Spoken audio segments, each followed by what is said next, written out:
Kisah kali ini yaitu pembunuhan seorang gadis berumur 17 tahun yang sedang hamil dan ditemukan di sebuah tempat sampah.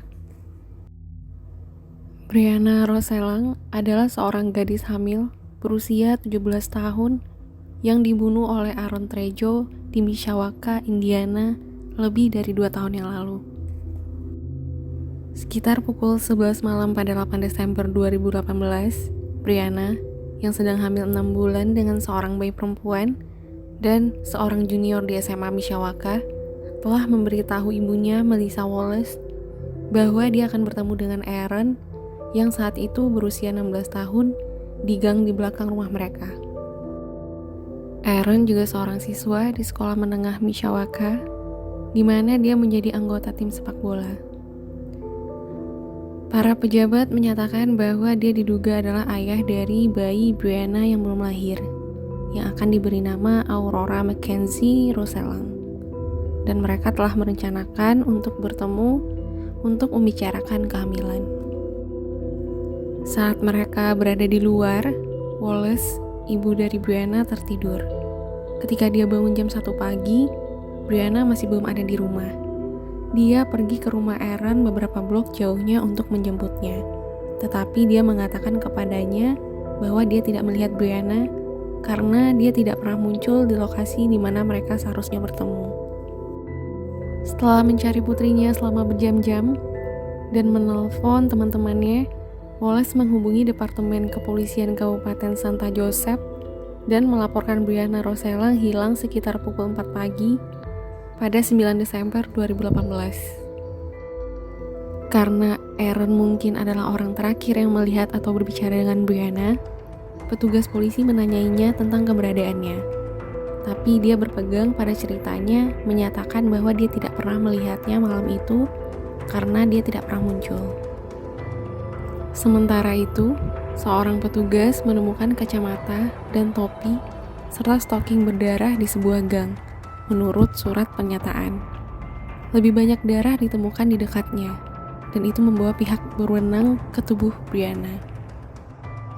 16 News Now melaporkan bahwa Brianna Roselang ditemukan tewas di dalam tempat sampah di belakang Pasquale Release Restaurant di blok 400 Battle Street yang berjarak sekitar 1 blok dari rumahnya.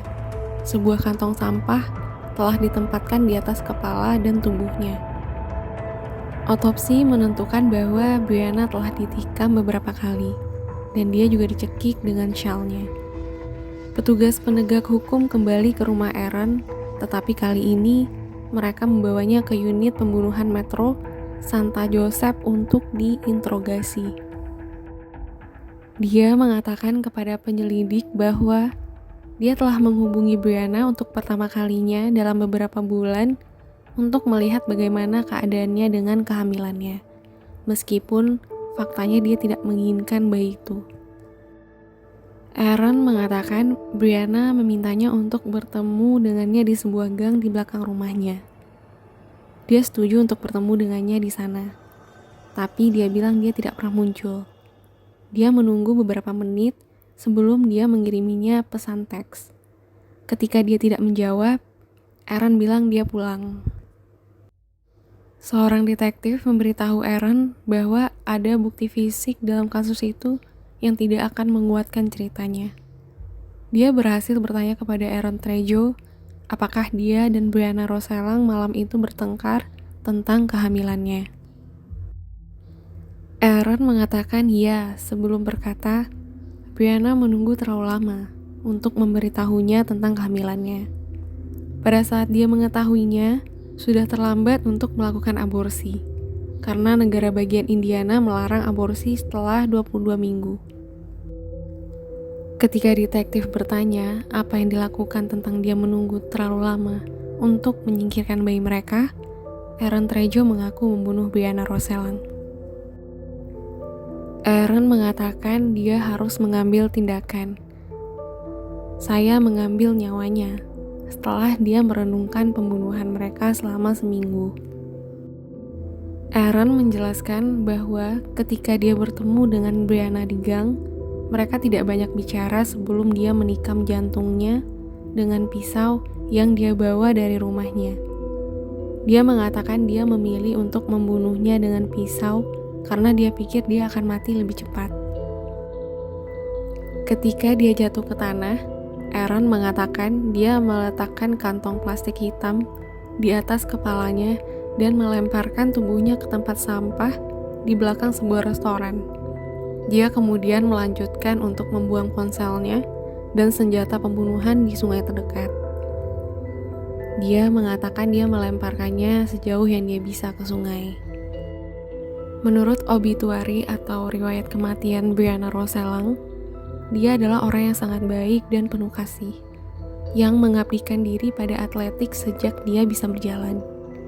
Setelah lulus dari sekolah menengah, dia dibikin untuk belajar pelatihan atletik di perguruan tinggi. Breonna selalu senang menghabiskan waktu bersama keluarga dan teman-temannya, bersama dengan anjingnya juga yang bernama Davy. Lanjut obituari itu. Dia dengan cemas menunggu Natal, hari libur favoritnya, karena dia suka terlibat dalam semua perayaan komunitas. Dia suka mendekorasi pohon dan rumah bersama ibunya dan menonton semua film Natal. Dia tidak pernah ingin melewatkan pertemuan keluarga untuk bermain game dengan keponakan kecilnya dan juga orang dewasa.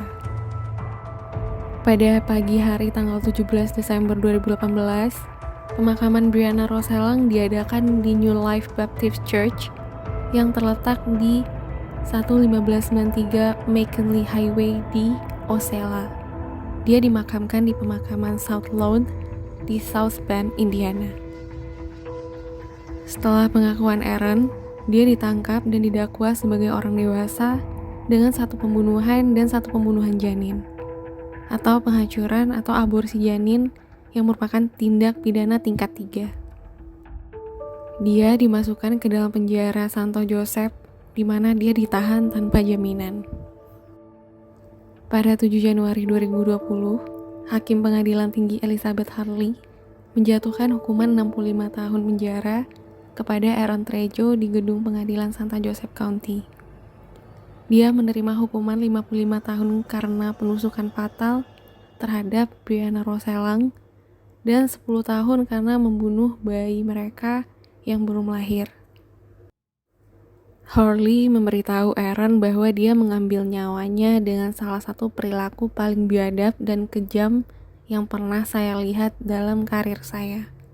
Dan menjadi jelas bahwa Anda memiliki begitu banyak pilihan lain. Jika menyangkut tragedi seperti ini, tidak ada yang adil, kata wakil jaksa Christopher Fron. Dia pantas mendapatkan lebih dari 65 tahun. Ibu Breonna berkata, "Saya senang kami mendapatkan keadilan untuk Bre," kata Wallace. "Tapi tidak ada waktu yang akan menggantikan apa yang dia ambil dariku." Wallace berkata, "Itu tidak akan pernah berakhir. Aku hidup dalam mimpi buruk setiap hari. Saya berharap ini akan menjadi lebih mudah." Tepat sebelum mempelajari hukumannya, Aaron mengatakan kepada hakim bahwa tidak ada alasan. Maaf tidak akan cukup. Hanya itu yang bisa saya berikan kepada Anda saat ini. Itulah ending dari kisah ini. Semoga kita dapat mengambil hikmahnya. Dan sampai ketemu di cerita-cerita yang lebih menarik lainnya. God bless you.